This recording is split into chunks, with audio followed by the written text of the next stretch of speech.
Alright guys, welcome back. And as you recall in my last video, I was talking about how my WotBox was giving me a lot of issues. I wasn't able to do like a full pull without the car actually cutting out on me.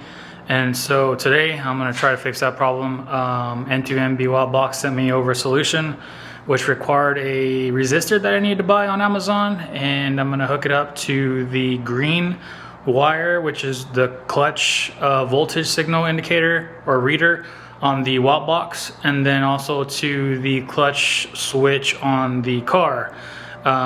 So it'll be on one side, and then on the other side it'll be connecting to the other green wire that travels up and is meshed into, I think, the brake switch and cruise control or something like that.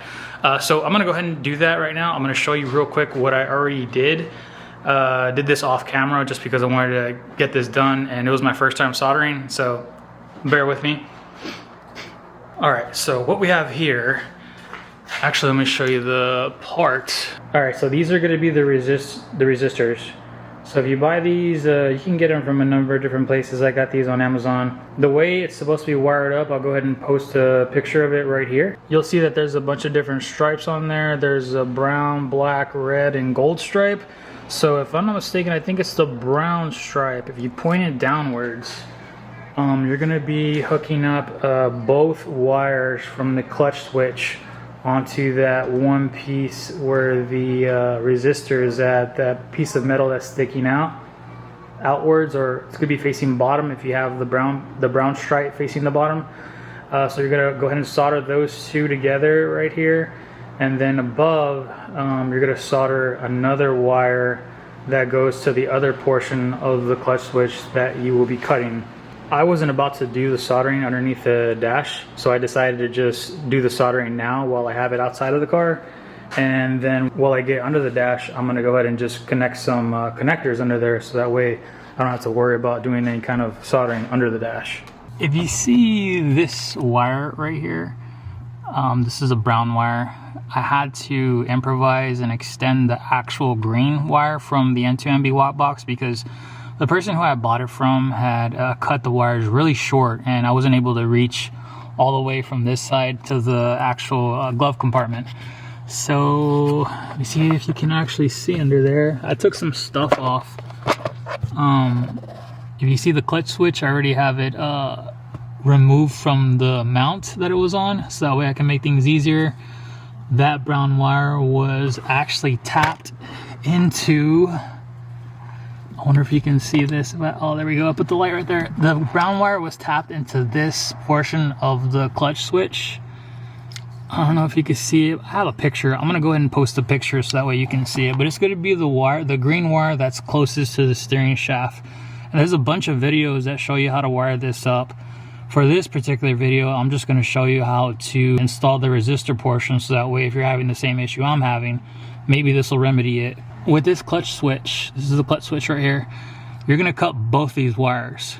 And where the green wire from the WotBox is supposed to tap into the green wire closer to the drive shaft on the clutch switch, you're just going to cut that completely, cut it in half. And the two wires that are on the resistor that I showed you that I soldered are going to go to this green wire. One of those wires is going to go to this green wire. The other wire is going to go to this other wire, which is the green wire for the WotBox. And you're going to have two. So these two are going to be connected to one portion of the resistor. The other portion that you cut off is going to be connected onto the top portion of the resistor, which is closer to the gold stripe. Then you're going to cut the other green wire. And on the top portion of the green wire, you're just going to leave it hanging, tape it off or whatever. But on the bottom portion of the green wire, you're going to extend it out to run a ground. And I'm probably going to ground it somewhere around this fuse box area right here. And that should be it. That should be the total remedy. So I'm sorry you can't get a better view under here. It's a little dark, and I'm trying to use a light to illuminate things, but I don't know how well that's working out. But yeah, I have pictures. I'll post the pictures.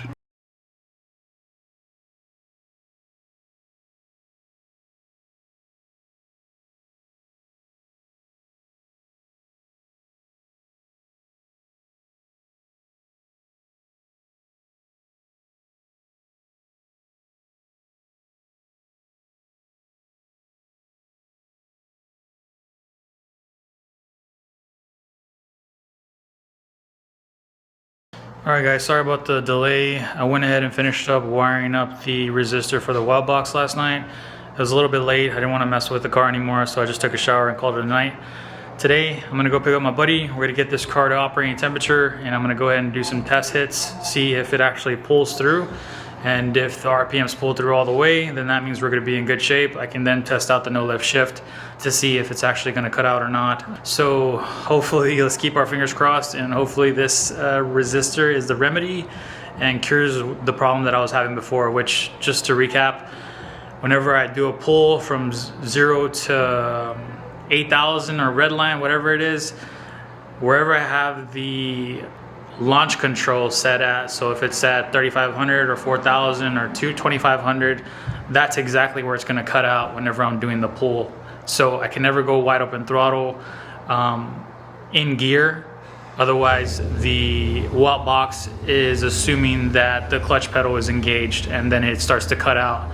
So very bad stuff, don't want to do that. Hopefully we have some good luck today, and yeah, let's go pick up my buddy and get this car to operating temp.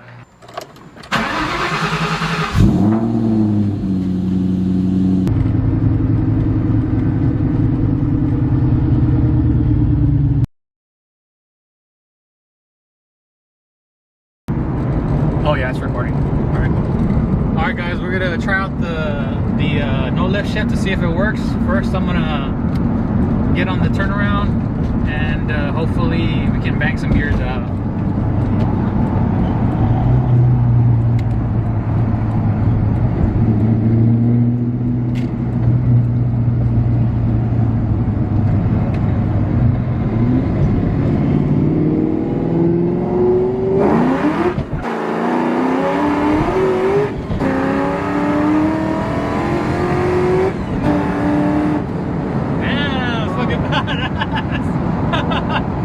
Oh shit.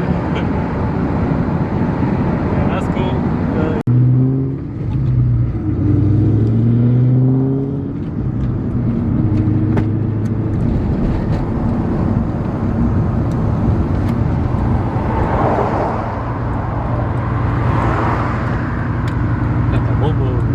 Yeah, construction.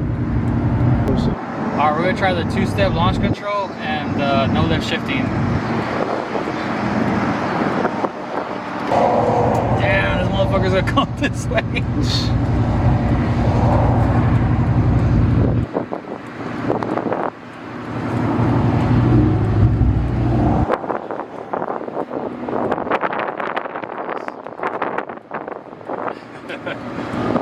Alright, let's try it.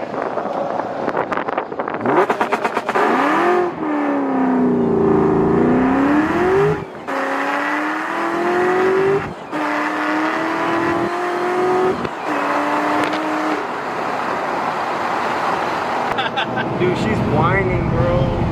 She's whining. Alright guys, there you have it. If you're having issues with your WotBox not allowing you to do pulls whenever you're in gear and you're trying to do racing, or just even get the car to go wide open throttle in gear, and if it's cutting out, more than likely you're gonna probably have to use some kind of resistor like I just did with this car. It fixed the issue. I'm not having any more issues, as you can see obviously in the video. It's going through all the gears perfectly. The two-step works perfectly, the launch control works perfectly. Shifting through gears, you can tell that it's cutting timing so that it can shift smoothly, and so everything's working perfectly now. So yeah, if you have any issues with your N2MB WotBox where it's not allowing you to do that and go through the gears, do this resistor and I'm pretty sure it'll solve your problem. Hope you guys enjoyed this video, and if you found it beneficial, like and hit that subscribe button for me.